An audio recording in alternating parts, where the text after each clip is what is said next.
이 시간 우리에게 주시는 하나님 말씀 말라기 4장 1절에서 6절까지의 말씀입니다. 이 계시의 말씀을 읽어드리는 가운데 살아계신 하나님의 음성을 듣는 시간이 되시기 바랍니다. 만군의 여호와가 이르노라. 보라, 용광로 불같은 날이 이르리니 교만한 자와 악을 행하는 자는 다 지푸라기 같을 것이라. 그 이르는 날에 그들을 살라 그 뿌리와 가지를 남기지 아니할 것이로되, 내 이름을 경외하는 너희에게는 공의로운 해가 떠올라서 치료하는 광선을 비추리니 너희가 나가서 외양간에서 나온 송아지같이 뛰리라. 또 너희가 악인을 밟을 것이니 그들이 내가 정한 날에 너희 발바닥 밑에 재와 같으리라. 만군의 여호와의 말이니라. 너희는 내가 호렙에서 온 이스라엘을 위하여 내 종 모세에게 명령한 법 곧 율례와 법도를 기억하라.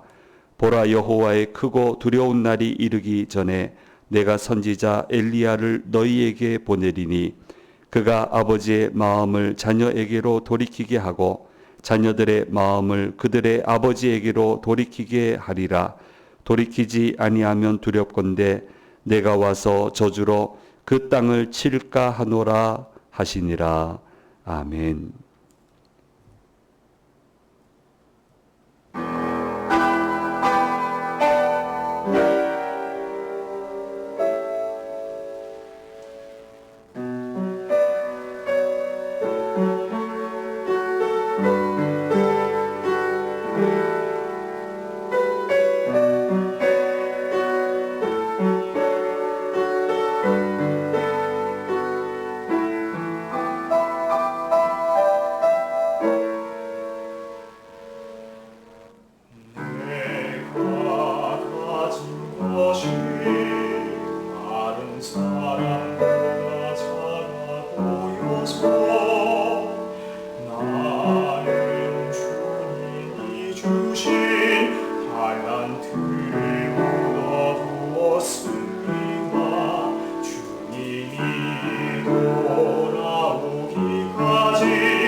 다시 원해도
네, 감사합니다.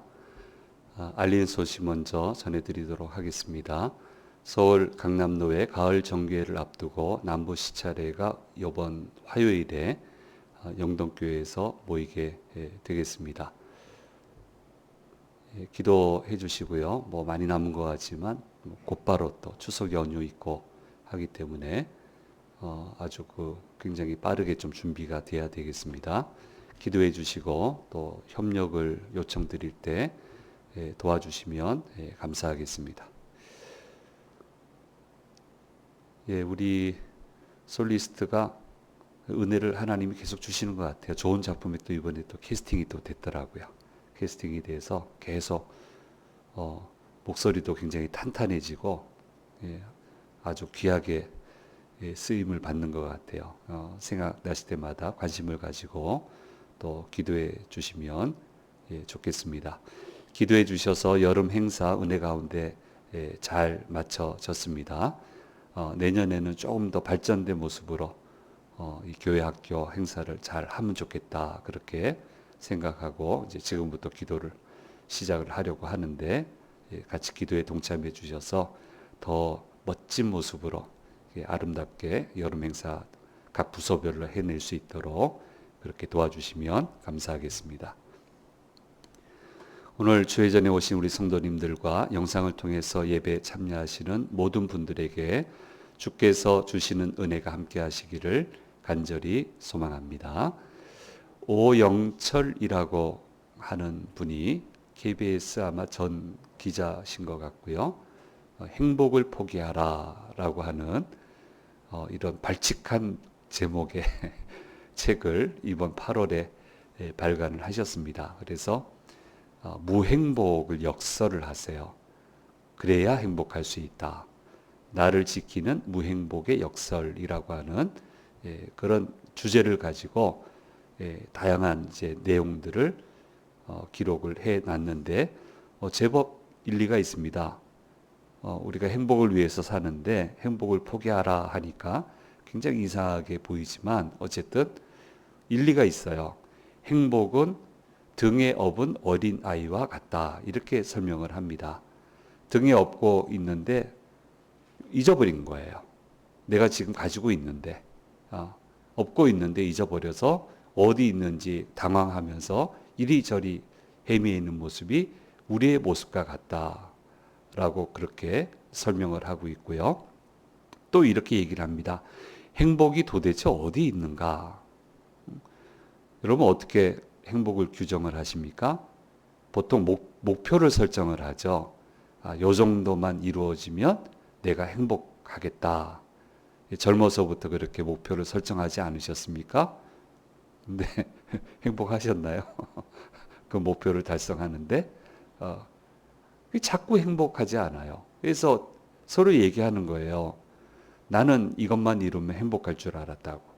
뭐 이효리 씨 얘기도 나오고요. 그 남편 얘기도 나오고. 뭐 결혼만 하면 행복할 줄 알았다. 남편은 제대만 하면 행복할 줄 알았다. 뭐 이렇게 얘기를 하고요. 근데 도대체 행복이 어디 있는 거야? 행복이 도대체 어디 있지? 그러니까 평생 나는 행복하지 못하다. 그렇게 생각을 하는데 그게 잘못됐다는 거예요. 적절한 수준의 행복에서 만족할 줄 알아야 된다. 그렇게 이제 주장을 하고요. 또 뭐라고 얘기를 하냐면, 불행하지 않으면, 내가 정말 불행하지 않다고 한다면 그것만으로도 충분하다. 그렇게 행복을 정의를 하고 있습니다. 여러 가지 어려움이 많지만 그런대로 그럭저럭 일상생활을 해 나갈 수 있는 것 자체만으로도 충분히 감사하고 행복해야 하고 그리고 실제로 그것이 행복한 것이다. 그럭저럭 하루하루의 삶을 살아갈 수 있다는 것만으로도 사실은 행복한 것이고 그런 삶이 이루어지는 것도 결코 쉬운 일이 아닌데 그 일을 해내고 있다고 한다는 것 자체만으로도 우리는 행복해야 된다라고 이야기를 하고 있고 굉장히 설득력이 있는 그 행복론, 뭐 철학자는 아니지만 그렇게 이해가 됩니다. 지금 이스라엘 사람들이 누리고 있는 게 있어요. 계속 부족하대요. 계속 불행해요. 왜 우리는 이렇게 안 해줍니까? 왜 우리는 이런 것 안 주십니까? 왜 이런 삶을 못 살게 하십니까? 우리 하나님이 뭐 만왕의 왕이시라면서요. 모든 신보다 뛰어나신 이시라면서요. 근데 왜 우리의 삶은 이렇게 받게 되지 않는 겁니까? 지금 이렇게 막 이야기를 하고 있는 거거든요. 근데 그 정도의 삶을 사는 것도 쉬운 게 아니었어요. 많은 분들의 헌신이 있었고 희생이 있었습니다. 어떤 분은 전 인생을 걸었어요. 고위 간직에 오르는 게 그렇게 어려운데 고위 간직에 올랐는데 하나님이 부르셔서 자기 관직을 다 벗어버리고 모험했습니다. 왕과의 약속은 일정 기간이 지나서 되돌아간다고 하는 약속을 했지만 자리가 보존된다는 보장이 어디 있어요? 그 사이 구축해 놨던 정치 인맥, 여러 가지 인맥이 유지된다는 보장이 어디 있습니까? 이스라엘 사람인데. 그거 다 감수하고 그 모든 것을 위험을 무릅쓰고 백성들을 이끌고 와서 지금 이만큼 살 수 있도록 기반을 다지고 이렇게 헌신을 했습니다. 하나님이 얼마나 무척 많이 수고해 주셨는지 몰라요. 그런데 지나친 행복을 추구하는 병리 현상 때문에, 이건 병리 현상입니다. 지나친 행복을 추구하는 것. 그게 뭐겠어요? 더 많은 것, 더 귀한 것, 더 안락하고, 더 즐길 수 있고. 그럼 병리 현상이에요. 거기에 빠져서 스스로 불행해하고 하나님을 원망하고 기어코 모든 일을 그르치고 있는 것이 지금 이스라엘 백성들의 현 주소고, 여기에 대해서 매우 안타깝게 생각하고, 이게 병리 현상이 깊어지니까 도전을 해요. 하나님께. 해서는 안 될 말하고 해서는 안 될 원망하고. 원망으로 이루어지는 일이 있나요? 불평하는데 하나님이 역사를 베푸신 적이 있습니까? 그런 적은 없는데 자꾸 안 되는 길로 가고 있는 것을 지금 우리에게 보여주고 있고, 그래서 이걸 안타깝게 여기셔서 말라기서를 통해서 직접적으로 이야기를 하고 계십니다. 심리학에서는 파랑새 증후군이라고 제가 한번 말씀을 드렸습니다. 지금 주어진 것은 전혀 깨닫지 못하고 막연한 행복만 찾고 추구하는 현상을 파랑새 증후군이라고 하는데, 당연히 이런 병리 현상을 보이게 되면 정상적인 삶을 살아갈 수는 없게 되는 것입니다. 오히려 이렇게 얘기를 해야 됩니다. 하나님 감사합니다. 너무너무 감사합니다만은 하나님 조금만 더 기회를 주시면 안 되겠습니까? 조금만 더 힘을 주시면 안 되겠습니까? 그래서 이렇게 멋지게 하나님 기뻐하시는 일을 한번 할 수 있는 그런 기회를 주시면 안 되겠습니까? 그렇게 해야 된다고요. 그러면 그 기도를 들으세요. 지금까지 해 주신 것만으로도 저는 충분히 감사하고 제가 받을 수 없는 것을 받았다는 것을 알지만, 하나님 조금만 더 은혜를 주신다면, 조금만 더 기회를 주신다면 더 멋있게 하나님 나라를 위해서 일하고 싶습니다. 그게 정상적인 기도고, 이렇게 기도할 때 하나님이 길을 여셨지, 이렇게 막 하나님 윽박 지른다고 길이 열리는 걸 보셨어요? 심판이 임했지. 바로 그 부분을 오늘 말씀은 지적을 해주고 있습니다. 그래서 하나님이 실망하셨어요. 실망하시니까 변화가 일어났습니다. 지금까지는 이스라엘 공동체를 얘기했어요. 공동체. 어떻게 하든 공동체적으로 모든 것을 풀어나가려고 하셨는데, 근데 이제 바뀌게 돼요. 완전 확연하게 말라기에서 바뀌게 되는데, 이제는 여호와를 경외하는 자와 그 이름을 존중히 여기는 자들을 구별하시겠다. 이렇게 얘기를 하시고요. 의인과 악인을 반드시 구분을 하시겠고, 하나님을 섬기는 자와 섬기지 않는 자를 구별을 하시겠다고 말씀하시면서 4장으로 이어져 가는 것을 보게 됩니다. 하나님 자꾸 임해달래요. 하나님 어디 계십니까? 그래, 나 여기 있고 너희가 원하는 대로 너희 인생 가운데 오게 될 텐데, 오면 두 가지 현상이 일어나게 될 거다. 첫째는 악인에게는 용광로 불 같은 날이 될 것이다 라고 이야기를 하고 계십니다. 하나님의 날이 악인에게는 거침없는 심판의 날이 되어서 악인들은 남김없이 제거되게 될 것을 말씀해 주시고 있습니다. 지푸라기 같을 것이다. 흩어지게 될 것이고 덧없이 불사르게 될 것이고 뿌리까지도 모두 타오르게 되어서 아무것도 남지 않게 될 것이라고 분명히 말씀하시고 그 말씀대로 이루어 주시는 것을 보게 됩니다. 하나님 어디 계시냐고요?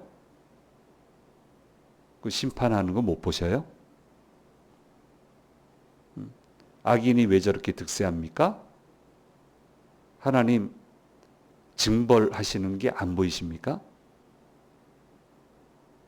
그날이 될 거라는 거예요.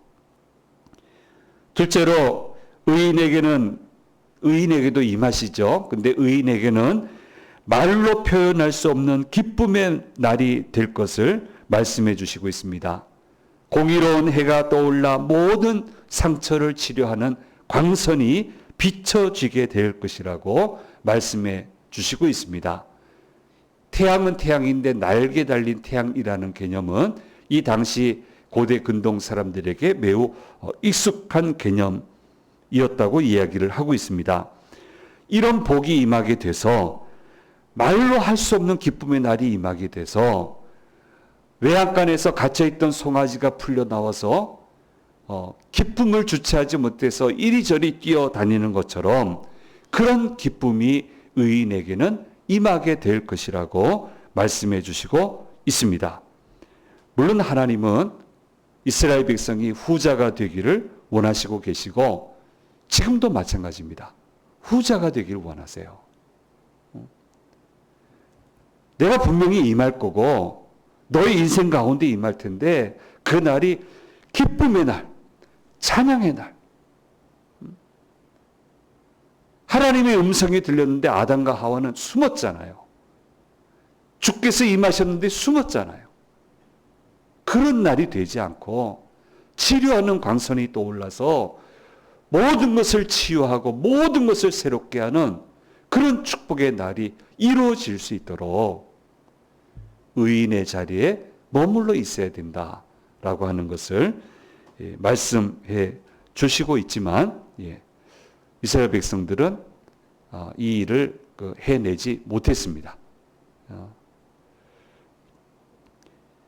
그러니까 아무나 영광을 받지 못해요. 아무나 영광을 받지 못하는 거예요. 마음을 돌이켜야 됩니다. 믿음을 새롭게 해야 됩니다. 그래서 주께서 임하시는 날이 영광의 날이 되도록 그렇게 우리는 믿음 생활을 해 나가야 되는 것입니다. 그래서 선지자 엘리야를 먼저 보내셔서 어떤 예비해서 심판은 걷어내고 하나님의 놀라운 축복의 날이 임하실 수 있도록 그렇게 역사하시겠다고 말씀해 주셨는데 안타깝게도 이 예언의 말씀을 듣는 사람들은 기회를 가지지 못했습니다. 엘리야가 오질 않았어요. 그리고 언제 오게 됩니까? 예수님 앞서서 세례 요한, 예수님이 얘기하셨죠. 먼저 오리라고 한 그 엘리야가 바로 세례 요한이다. 그렇게 말씀해 주시는 것을 보게 됩니다. 이 말씀을 하시고 나서 하늘 문이 닫히게 됩니다. 하늘 문 닫힐 수 있습니다. 닫힐 수 있습니다. 늘 열려 있다고 생각하지 마세요. 악인에게는 다쳐요. 하나님께 도전하는 자에게는 다쳐요. 지금 이스라엘 백성들 이렇게 도전하니까 하늘문을 닫아버리셨어요. 그 닫힌 기간을 400년으로 우리가 이해를 하고, 이제 이 학문의 세계 신학에서는 이 기간을 신구약 중간기 이렇게 얘기를 하는데, 모든 게 깜깜해요. 400년이에요. 하나님은 축복하시기 위해 율법의 시대를 여셨고 계명의 시대를 여셨습니다. 그 길만이 하나님을 만나는 유일한 통로고, 그 길만이 하나님의 축복을 받을 수 있는 유일한 통로예요. 그게 유일한 통로예요. 그런데 말씀을 떠나고 말도 많고 탈도 많고, 해 주시느니 안 해 주시느니, 살아 계십니까 안 계십니까, 왜 이렇게 섭섭하게 하십니까, 하도 말도 많고 탈도 많으니까 그냥 닫아버리셨어요. 하늘의 역사를 그냥 멈춰버리셨어요. 그랬더니 어떻게 됩니까? 이스라엘 백성은 곳곳으로 흩어지게 되고 눈물의 삶을 살게 되고, 그래서 얼마나 간절히 구합니까? 메시아를 보내달라고. 메시아를 보내달라고. 그래도 400년이 걸려요. 하늘문을 닫으시니까. 그렇게 간절히 기도를 하니까 그제서야 하나님이 하늘문을 여셔서 어떤 일을 하셨습니까? 예수님을 이 땅에 보내주셔서, 하도 이거 말도 많고 탈도 많으니까 은혜의 시대를 열어주신 거예요. 율법으로 돼야 되고 말씀으로 되어야 되는데 그렇게 되지 않으니까 은혜와 사랑으로 율법을 완성시켜 주시면서 새 시대를 열어주시는 것을 보게 되고, 이제 다음 시간부터 마가복음으로 연결해서 그렇게 우리가 묵상을 해나가게 됩니다. 여러분, 율법을 무엇으로 이해를 합니까? 이렇게도 이해를 합니다. 진찰하는 것과도 같다. 어디가 아픈가를 진찰하고 고치게 하는 역할이 율법이다. 엑스레이와도 같다. 사진을 찍어서 어느 부분이 문제 있는가를 발견해서 고치는 것과도 같다. 하나님의 역사가 임하려면 그렇게 검증을 하고 고쳐서 하나님이 임하실 수 있도록 해야 되는데, 그 역할을 하는 것이 하나님의 말씀이었다는 거예요. 사람들이 충분히 이해를 했고 그것을 잘 적용을 시켰는데 그건 처음뿐이고, 나중에는 이것을 이상하게 만들기 시작했다는 거예요.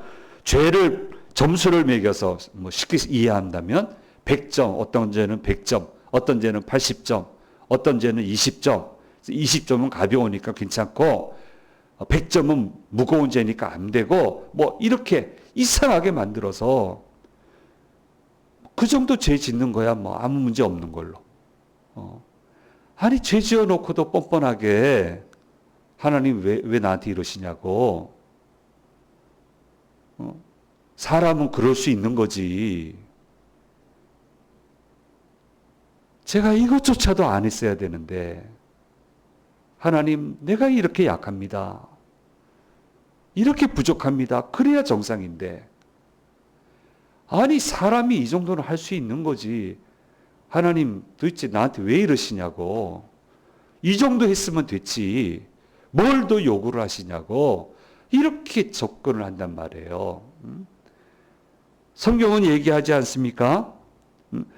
하나의 죄를 지으면 모든 것이 죄로 물들여지게 된다라고, 모든 말씀을 어기는 거라고 그렇게 분명히 이야기하고 있는데, 모든 죄는 똑같이 처벌을 받아야만 되는 건데 이렇게 막 이상하게 바꿔가지고 만들어 놨으니 이게 하나님과 자꾸 멀어질 수밖에 없는 거예요. 사람인데 그럴 수밖에 없잖아요. 사람인데요, 저도 그 정도는 봐주셔야죠. 이건 아니에요. 야, 사람이니까 그럴 수 있지. 다시 한번 잘 회복하고 잘 해가면 좋겠다. 이게 맞는 거죠. 이런 것조차도 제가 못 지켰습니다. 해야 맞는 건데, 그저 얼굴을 굳게 하고, 하나님이 이 정도는 봐주셔야지. 그러니까 이렇게 대들잖아요. 그러니까 하늘문이 닫히고, 하늘문 닫히니까 방법이 없잖아요.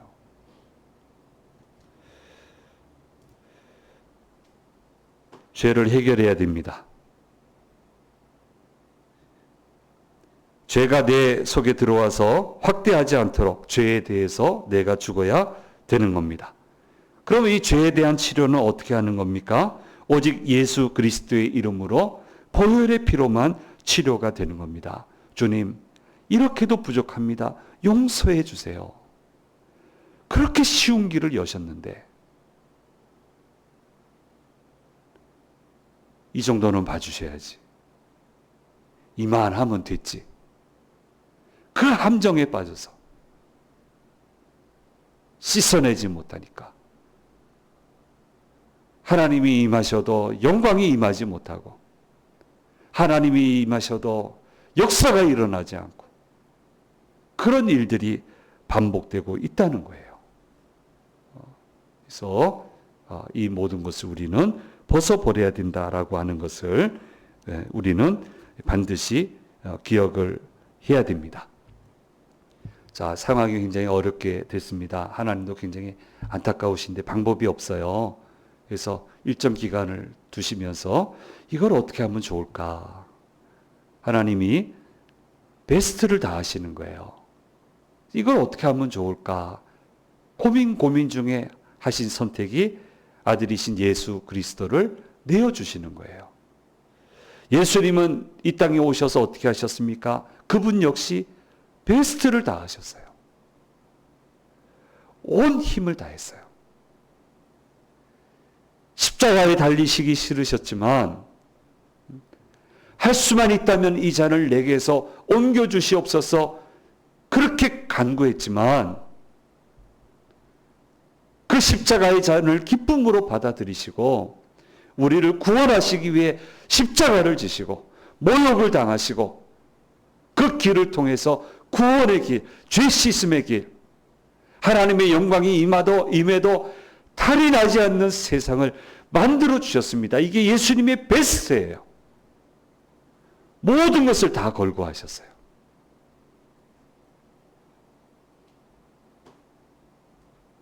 그래서 우리는 기억을 해야 됩니다. 하나님의 기적은요, 베스트를 다하는 곳에서만 일어납니다. 대강 하는 곳에서는 기적이 일어나지 않습니다. 온 힘을 다하여 기도하고 온 힘을 다하여 맡겨주신 일을 감당해 나가고 온 힘을 다하여 달려갈 때 우리가 그렇게 소망하던 놀라운 기적은 일어나게 되는 것입니다. 믿음은 베스트를 다하는 거예요. 기도도 베스트를 다해서 하는 거예요. 거기에 하나님의 역사가 임하게 되는 것입니다. 성경 한 권 한 권을 마칠 때마다 좋게 잘 맞춰지는데 이제 말라기는 그렇게 맞춰지지를 못해요. 아주 별로 분위기 좋지 않게 이렇게 맞춰지게 됩니다. 이게 구약시대의 결론이다. 하나님은 베스트를 다하셨는데 사람은 끝까지 하나님을 떠났다. 이게 이제 이렇게 맞춰지게 되고요. 이제 신약시대를 시작하면서 예수님이 오시면서 은혜의 시대가 새로 열리면서 새롭게 건설해 가자라고 그렇게 이어지게 되는 것을 보게 됩니다. 사랑하는 여러분, 이런 암울하게 마무리하지 말고요. 늘 은혜 가운데 하나님의 임하심이 영광이 될 수 있도록 역사가 될 수 있도록 여기까지 오기까지 힘드셨잖아요. 열심히 하셨잖아요.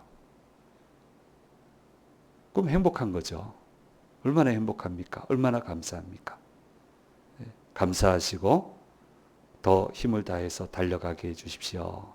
그렇게 기도해서 아름다운 삶을 열어가는 저와 여러분이 되기를 간절히 소망합니다. 우리 아이들 보여준 PPT 잠깐만 한번 보겠습니다. 좀 도전을 하려고 하는데, 기회는 하나님이 주시는 선물이기 때문에 하나님께 항상 기회를 달라고 구해라. 왜 안 주십니까? 이러지 말고 기회를 주십시오라고 구해라. 이렇게 이제 얘기하라고 할 거고요. 그 다음요. 근데 거기에는 최고의 노력이 필요합니다. 온 힘과 정성을 다해서 기도하고 온과 정성을 다해서 해야 될 일을 해야 돼요.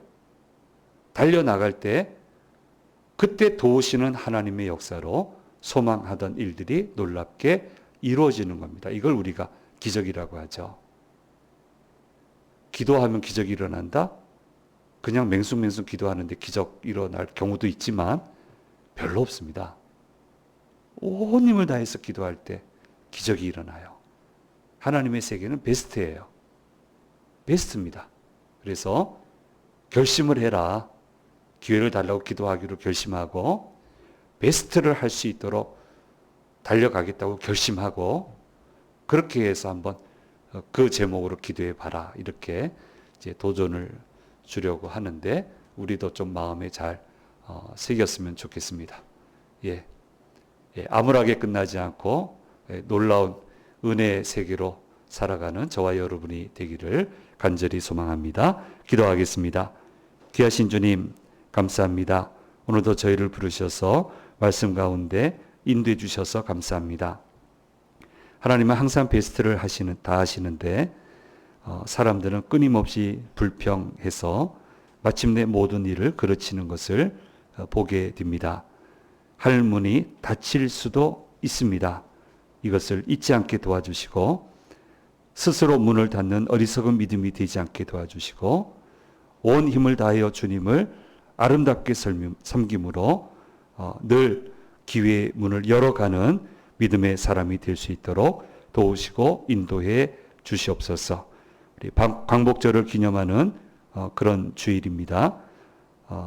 무너지지 않고 끝까지 간절히 매달리고 끝까지 간절히 투쟁을 통해서 이 나라의 귀한 자유가 주어지게 되었습니다. 하나님 감사합니다.